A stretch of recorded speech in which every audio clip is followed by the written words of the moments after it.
I'm Jane Metzler, Fox News Radio, and we're spending a few moments with Irish actor Stephen Rea, an Oscar nominee for his leading role in the 1992 film The Crying Game. Also with us, Grammy Award-winning Irish singer-songwriter Susan McKeown. What is it about Ireland that produces such wonderfully creative people? Stephen?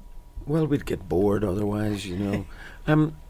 The country's a mess, really, and we have to fill in the gaps, you know. It's just hanging in there, and even if we pretend it's doing okay economically, it isn't really, you know. So we just Susan keeps singing, I keep acting, and it all seems to help a bit. I mean, we all hear about this renaissance, but it doesn't really trickle down. People are still emigrating in a huge way, you know. Australia's full of young Irish people who really ought to have the choice of staying at home, and they don't. And it's still the same old thing. The same thing that created a lot of American life. Irish people landing in with nothing else to do. You know? 100 years ago, this past Easter, we had the Easter Rising, the uprising, and we're remembering that. Susan? Yeah, we're commemorating an incredible event that was of international proportions, that influenced people all over the world. And we're doing it here in New York. It's also going to be done in Dublin, but we decided to do it in New York because it wouldn't have happened without New York. 5 of the signers of the Proclamation of Independence, Proclamation of the Republic, which was inspired in part by the Declaration of Independence, had spent significant amount of time in New York. James Connolly had come here and spoke at Cooper Union in 1902, and then he lived here for about 8 years after that with his family and was very active with the International Workers of the World, a great trade union organiser. And Thomas Clarke also lived here on Russell Street in Greenpoint. And then he started an Irish language club in 1906 in Brooklyn on Red Hook Lane in downtown Brooklyn. So it's really inspiring, the work that these men did and that they all collaborated. They had many differing views in there, but they all had one vision for Ireland, and it's inspiring today to people. So on this 100th anniversary, it was important to do something that expressed the wishes of many of the people. Because it was the centenary of the Rising, I wanted to do an Irish cultural festival in New York for a couple of years, and I knew this would be the year. So we've got this festival called CulaNYC, that's C-U-A-L-A, and Cula was one of the ancient roads to Tara in Ireland, which many of us would see as kind of our cultural home, ancient seat of the High Kings, home of the harp and the bardic tradition. So I had this vision for what it should be in New York, because New York is so Irish and showing the best of our culture. And I met Stephen at a benefit a couple of years ago in Dublin. And then we were put in contact, and I told him what I was doing, and he said, look, I'm working on this other project. Let's see if we can bring that to New York. So a lot of your famous compadres are going to be here. Yeah, that's the thing about people in our business. They're very generous with their time, and if you give them a nice piece of poetry to read, they'll turn up and do it, because they're going to learn from it themselves, you know. And they're professional, but they're massively enthusiastic about the literature of our country. Do you want to drop some of the names? Because I was struck by Steve Earle. Well, Steve Earle has written his song Galway Girl, right? is the anthem of a sports, like a football, Gaelic football maybe. I'm not up on sports, but Galway Girl is kind of an anthem in Galway, and Steve Earle wrote it, so he's kind of an honorary Irishman. There's a lot of people feel very strongly about Ireland.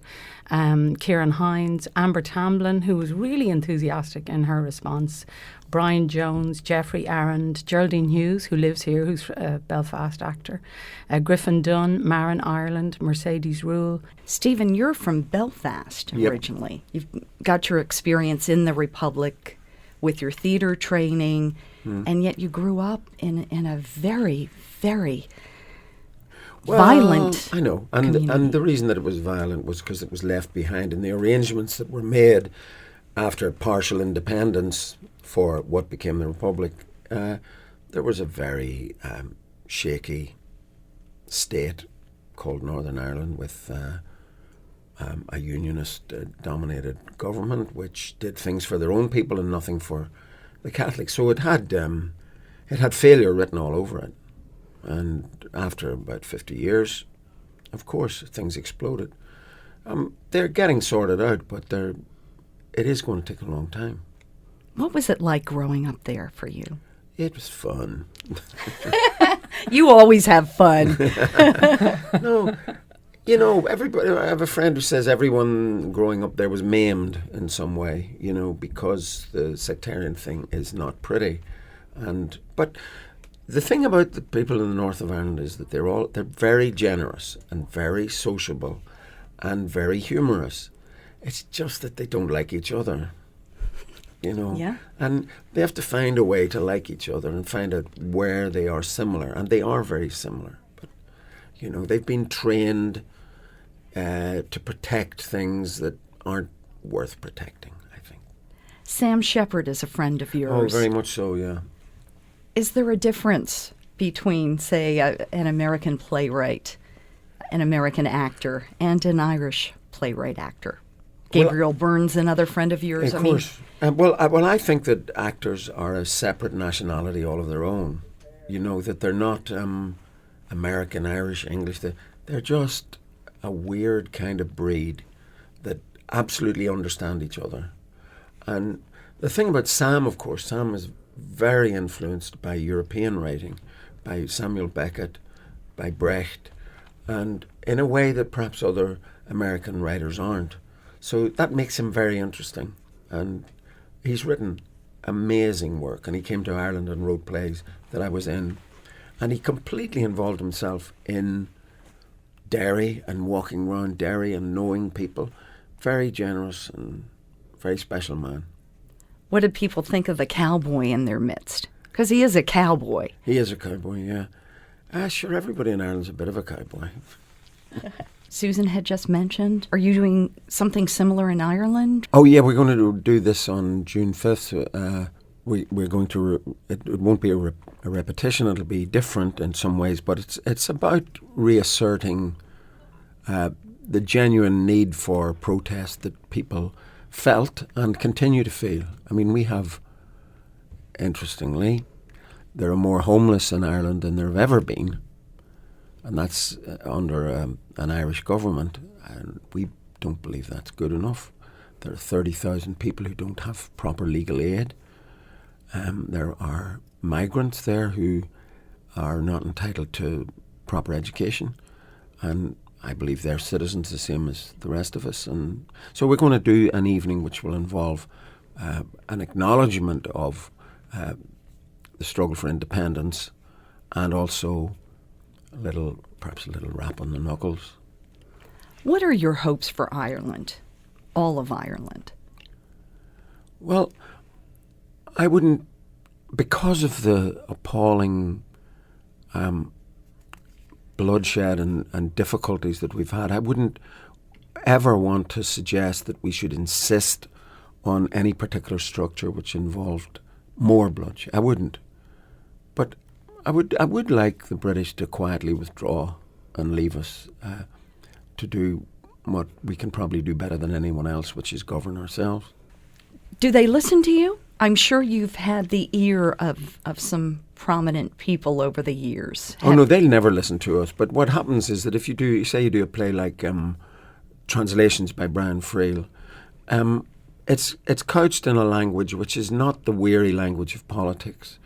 It asks questions rather than asserting opinions, and that moves more people than politics, I think. I am political, I have a political understanding, but our politics at home is kind of dead, It's about power rather than change, and I believe that we should be changing things. We should be keeping our young people at home, and all that young energy should be kept there instead of leaving government in the hands of weary old men. And it's still men, weary old white men. You were in Michael Collins. I was, mean, yeah. Does that kind of give you a little clout with some people? Oh, yeah. I mean, that had an enormous impact on people. And what was great about it was, even if you could quibble about some of Neil Jordan's description of what happened, we were doing it ourselves, in 1995, whenever it was. It was a play about a film about Irish history done by Irish people, which was very exciting. People turned out and worked for nothing. Hundreds of people turned up to be extras and didn't get paid at all. But it was a contribution from the Irish people to this film, which was a very special moment in our growth to self-confidence. And the more of that, the better. Susan, you're from Dublin. You've lived here a while. What are your thoughts? Just what Stephen has said is so brilliant. I agree with him completely. And I didn't go to Belfast till I was 19. I grew up in Dublin thinking it was a million miles away. That's just the kind of family I grew up in, which also had to do with the country and the government at the time, I believe. And I was shocked when I went there. I had the best time. And then when I came to New York, strangely, was when I learned the most about the North. And every time I went home, I would go to Belfast on holidays and just have a great time, get to know people and embrace the North as my own. And then I learned more about my family history and that the McKeowns were actually from Belfast. So by coming to New York, it's funny the kind of liberty you can find on many levels. And for me, it opened up a whole history that I knew kind of was part of my cultural identity when I was a teenager, but I was confused. And that's why I had gone in to, I think, become a folk singer, because I wanted to be more intimate with my cultural identity, and there was a confusion about it because of our history and how people felt about it. So now I'm much more comfortable about that. And also, you were talking about your wish for Ireland. And I have this wish that Ireland will expand its perspective on its potential. And that comes from something I read by Professor Joe Lee about that we have shrunken perspectives on our potential because of our history. And there's a brilliant New York psychologist, Harriet Lerner. She's known because she's the mother of Ben Lerner, who's become famous. But Harriet talks about how in families when anniversaries come up, it can be an awkward time and people can feel uncomfortable. Around Christmas, people aren't always looking forward to it because they have to get together with the family. So you can imagine how that is for a country when a country is approaching massive anniversaries and things that are going to bring up huge feelings. And that's when there's the greatest potential for change. So that's why it's a really exciting time for me. There's a lot to be done, but our president did say quite recently, it's time we stopped dwelling on Republican violence and thought about imperial violence. And there wouldn't have been a rising had the country not been oppressed and held down for centuries by a British presence. And it was a very small request for them to leave it to us. Yeah, when you think about it as an individual, again, I refer to that aspect of it. When somebody's been in a domestic abuse situation and they get out of that relationship, they're not automatically happy, joyous and free, and they don't walk into a great relationship with somebody else, never mind with themselves. It takes time. Good things take time. It takes time to reflect, to get your life together, maybe 100 years if you're a country. So again, maybe we're on the doorstep of something great because we've had this time to get ourselves together and fail, make mistakes, but, start to realise who we really are. So that's why I am an optimist, but to me this is a time to look forward to making new changes for ourselves. What projects are you working on that you're excited about, that you can talk about? Well, I've just done a play in Dublin and London, and we're hoping to bring it to New York in the fall. It's called Cypress Avenue. It's by a brilliant young Belfast writer called David Ireland, and it's one of the most thrilling plays I've ever been in. Susan's been to see it. It's frightening and funny and completely brilliant. I'm doing that. And I've been doing this 6-week festival with 25 events here in New York. Just a few. Well, I really enjoyed doing it, and I spent a couple of years preparing. So that's I'm going to do this every year. There's going to be a CulaNYC Festival of Irish Culture, and when I get back after this, I'm going to go to Ireland for much of the summer and start writing something. I used to do Irish step dancing, and I want to know what is up with the wigs Have you seen these kids wear these curly wigs now? We There's some never great- wore wigs. I think that was that the Americans? I don't know. I'm sure It some is of your listeners Blame will the know. Americans. It's It kind is of the the beauty Americans. pageant thing, isn't it? It's like that beauty Yeah. pageant being brought into it. Great chance to sell more product, I have to say. That's what I see. Yeah, I don't know. The Americans have produced incredible Irish dancers like Jane Butler. Yeah, I mean, yeah, she's phenomenal. She's Yes. phenomenal. And she's a New Yorker. And you were great in An Honorable Woman. That was Oh, thank you. You saw that. fantastic. Oh, yes. Oh, you see, that guy Hugo Blick. He's the most incredible writer and director, and I'm going to do something with him next year, which thrills me. Thank you so much for joining us this morning. Thanks for having us, Thanks, Jane. Jane. Thanks for the tea. And the tea was great. Yeah, it was great. I finished it. So we just keep